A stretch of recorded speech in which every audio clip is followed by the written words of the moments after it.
President Morsi is out in Egypt. The military have taken over there. Nancy Messier of the Atlantic Council, she's Associate Director there. She joins us now on the phone from Washington, D.C. Nancy, what do you make of this? Is this a coup, or is this just a temporary suspension of the constitution in Egypt? Well, definitely there are certainly people who are viewing it as a coup. I mean, the president has already come out and described it in those exact terms. The problem is that you have a huge split down the middle where a significant portion of the opposition, religious leaders, are seeing it as a legitimate handover of power. Okay, how does this not devolve into civil war? And that is, I think, the worry that everybody has here, and presumably a lot of people have that worry in Egypt too. I would like to think that before the military took this step that they had kind of thought about these things ahead of time, although our first experience with the military kind of leading a transitional period doesn't give us much faith in that. But the concern is that there have been comments made from Muslim Brotherhood members saying that, you know, basically over their dead bodies they're going to give up power. So it is a legitimate concern, but there are tanks in the streets. There are photos, we've been seeing photos emerging throughout the day in Cairo, the tanks rolling in the streets just as they did in February when Mubarak stepped down. So. Yeah. Nancy, it's Bill here. What is your sense? Are they talking to the Brotherhood behind the scenes? You know, Morsi released this picture a couple of days ago, or I guess it was yesterday, and it was unclear whether it had been taken, you know, talking with Sisi, the head of the military. Are there signs that they are talking, or is it just completely unclear? No, it's pretty unclear at this point.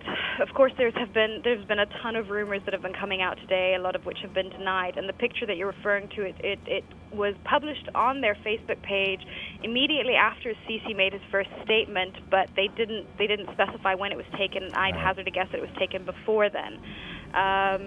But at this point, there's rumors of Ahram. Even the state newspaper had published yesterday, according to a military source, that members of the Muslim Brotherhood have already been placed under house arrest.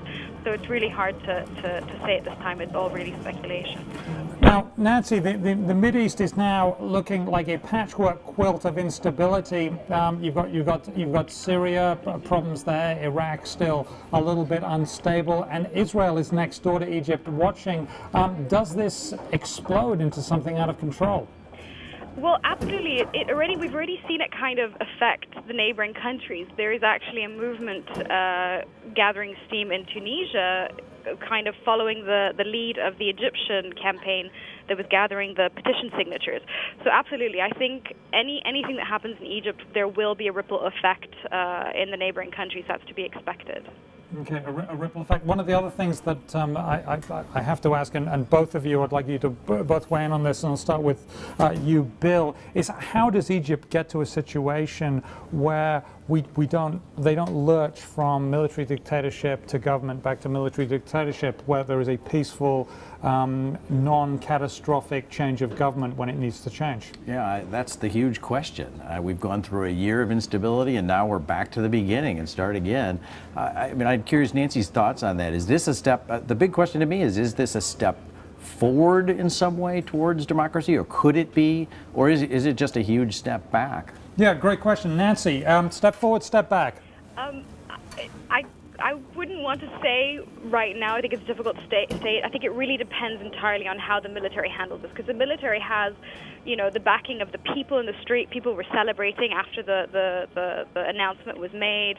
The leading figures of the opposition were alongside them. So it really depends on whether or not the military does implement the revolutionary demands as is expected. If they really do put together a technocratic government that does represent all the different political forces, including the Muslim Brotherhood, including the Salafi politicians.